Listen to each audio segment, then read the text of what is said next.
Welcome. This is the Sunday morning sermon for June the 23rd of 2024. We've been making our way through a study in the life of Moses, and this is the second sermon in that series entitled Getting Ahead of God. And we're looking at Exodus chapter 2, verses 11 through 15, and also Acts chapter 7, verses 20 through 29. In the first message of this series on the life of Moses, we examined how Amram and Jochebed, the parents of Moses, passed on to their son a heritage of faith. The time came that they had to hand their son over to the daughter of Pharaoh. According to Exodus chapter 2, verse 10, it says, "The child grew, and she brought him to Pharaoh's daughter, and he became her son. So she called his name Moses, saying, 'Because I drew him out of the water.'" When Moses was weaned, he was taken into the household of Pharaoh, where he was raised as the son of the princess, and she named the boy Moses, a name that's rooted in the event of finding the baby, meaning to be drawn out, as she drew him out of the Nile River. God had given the parents of Moses more than they could have asked for or even imagined. Not only was his life spared, and he was protected by none other than Pharaoh's daughter, but they were also allowed to keep him and to train him in the ways of God, and they were even paid to do that. What a gracious God that we serve. Between verses 10 and 11, nearly 40 years pass in silence. The account in Exodus throws no light on nearly 40 years of Moses' life that he spent in the courts of Egypt. We left off last time with Moses as a baby, and now we see him as an adult. In the intervening years, there are some facts about the story that are left out, facts that we need to understand about the life of Moses. But Stephen, in his account before the Sanhedrin in Acts chapter 7, in verse 22, he tells us, "And Moses was learned in all the wisdom of the Egyptians, and was mighty in words and deeds." Moses was raised as an Egyptian prince and was given a remarkable education in the courts of Pharaoh. He was very likely educated in what was known as the Temple of the Sun, the S-U-N, the Temple of the Sun, which is known as the Oxford University of ancient Egypt. He would have studied the various sciences, mathematics, astronomy, chemistry, medicine, religion and philosophy, law, and it appears that he was a great student, for the verse says that he was mighty in words and deeds. The fact that he was mighty in deeds seems to indicate that he also had a military experience and history. The Jewish historian Josephus, in his writings, gives an account of how the time that he was 30, or from the time that he was 30, Moses led the Egyptian army to victory in a battle against the invading Ethiopians.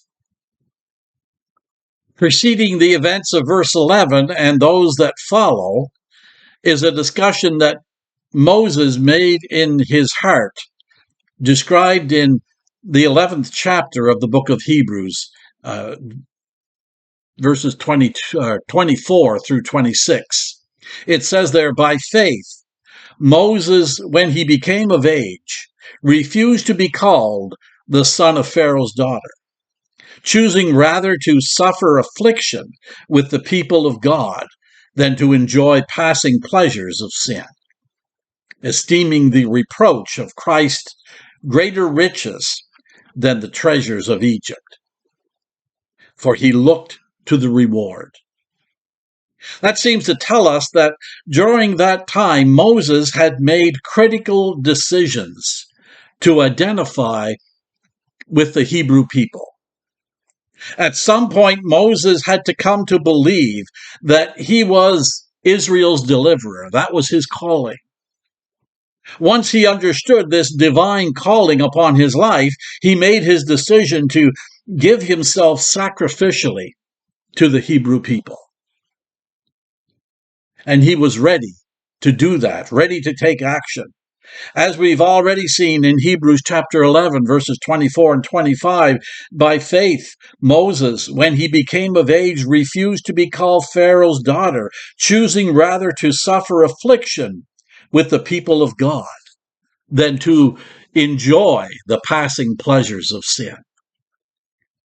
The decision that Moses made was truly a remarkable one. God did indeed intend for Moses to be the deliverer of his people from the bondage of Egypt. Even though Moses was schooled in the knowledge of the Egyptians, there was much that Moses still had to learn. There would be a time when he would know the ways of the Lord, but for now, he was too full of his own ways. In a later time, he would be empowered by God, but for now, he was still acting in his own self-energy. Moses was rash. He was impatient. He was a little bit headstrong, and he was headed for trouble. We take up the biblical account in verse 11. It says, "It came to pass in those days when Moses was grown that he went out to his brethren and looked at their burdens. And when he saw an Egyptian beating a Hebrew, one of his brethren." Verse 11 of our text sets the stage for the coming events. It says that it happened when Moses was grown. According to Acts chapter 7, verse 23, Moses at this time was 40 years old, and it came into his heart to visit his brethren, the children of Israel. According to the latter part of the verse, it says he went out to his brethren and looked at their burdens. And he saw an Egyptian beating a Hebrew, one of his brethren. When Moses saw the abuse and the oppression that his fellow Hebrews were under, his heart went out to them. He clearly saw the need for a deliverer and wanted desperately to help them. Finally, one day he witnessed one of the Egyptian taskmasters beating one of the Hebrew slaves, and he could not sit still any longer. Acts chapter 7, verse 24 says, "And seeing one of them suffer wrong, he defended and avenged him who was oppressed, and struck down the Egyptian." It's tempting to think that as Moses witnessed the abuse of his fellow Hebrew family, that something snapped within him. But Scripture portrays that this was all a part of a preconceived plan on the part of Moses. He decided that it was time to take action, so according to verse 12 of our text, it says, he looked this way and that way, and when he saw no one, he killed the Egyptian and hid him in the sand. He looked this way and that way, but unfortunately, he never looked up. He knew God's will. The problem was he did not want to bother to seek God's way and God's timing. He was trying to do God's will in his own way and according to his own timetable.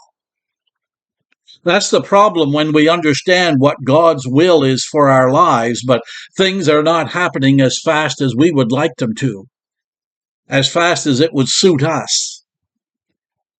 We try to give God a hand in moving things ahead a little faster.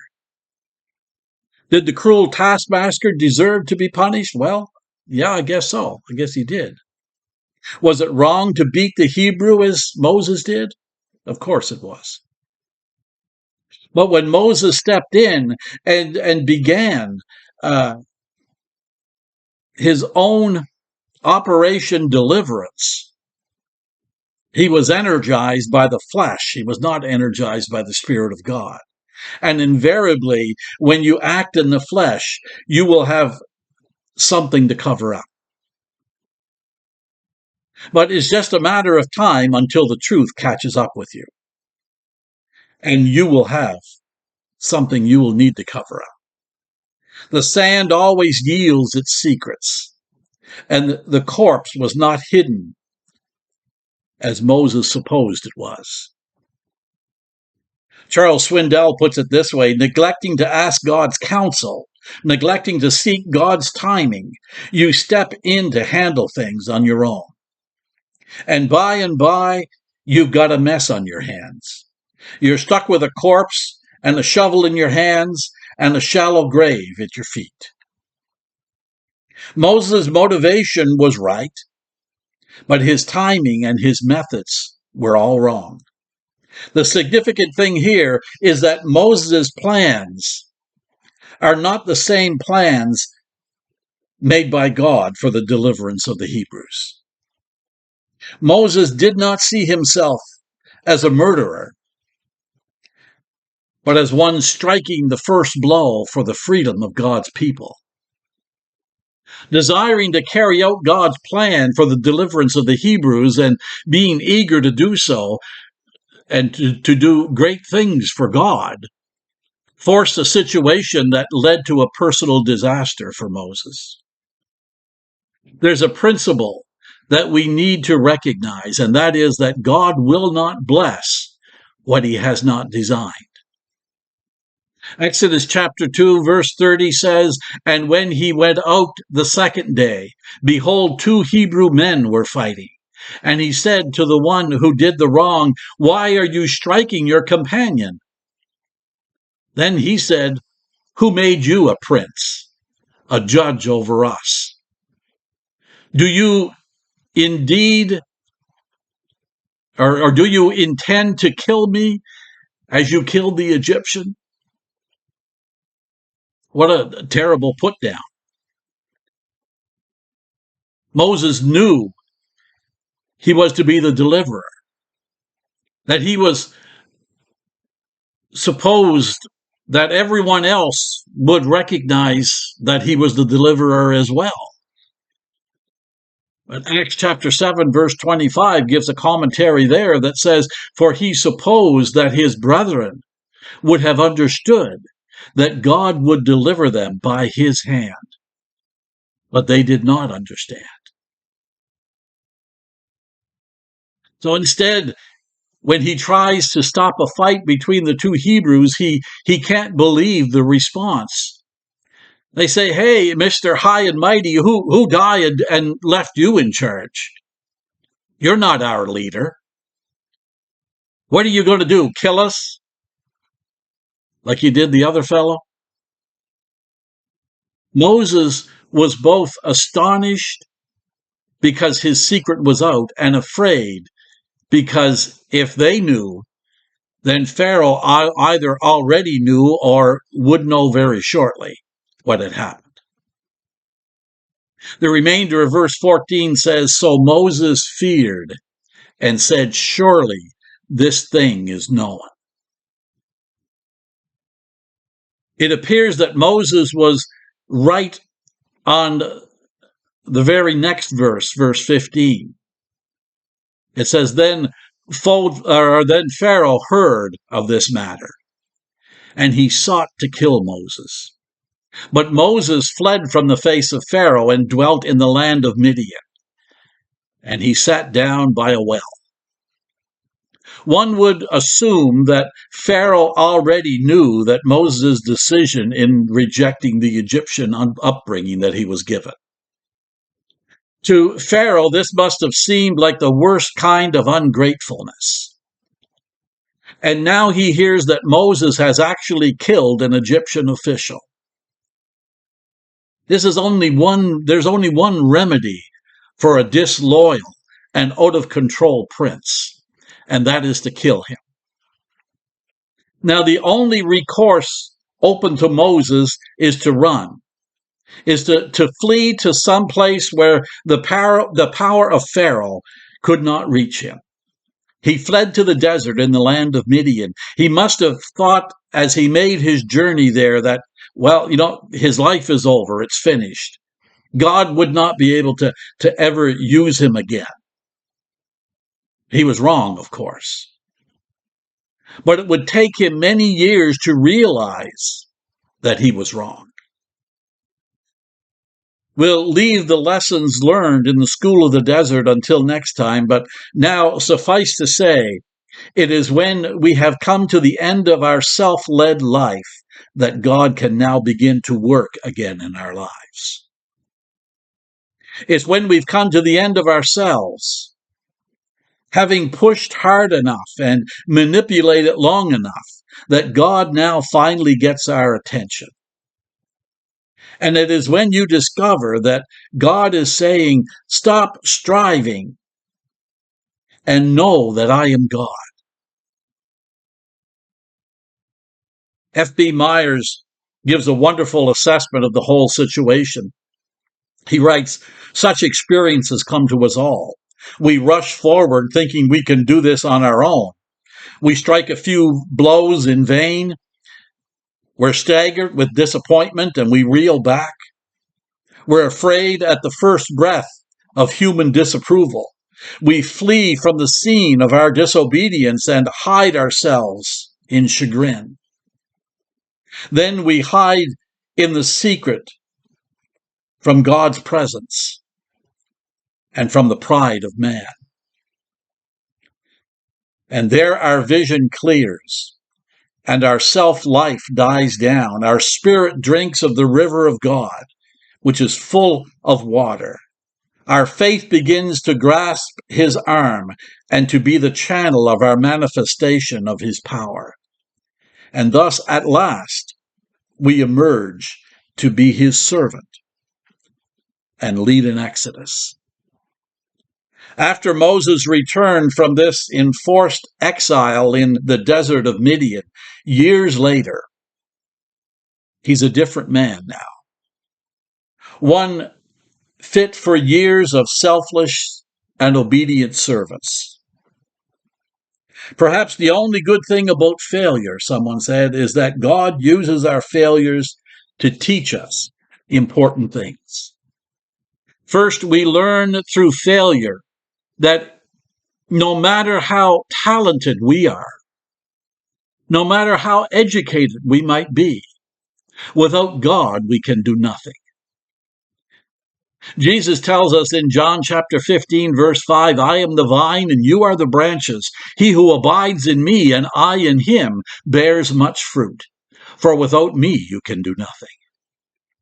Those prophetic words taken from Hannah's prayer in 1 Samuel chapter 2, verse 9, they speak to us. She said, for by strength no man shall prevail. The second thing God teaches us through our failures is that we are capable of terrible things if we persist in our doing things our own way instead of pursuing his way.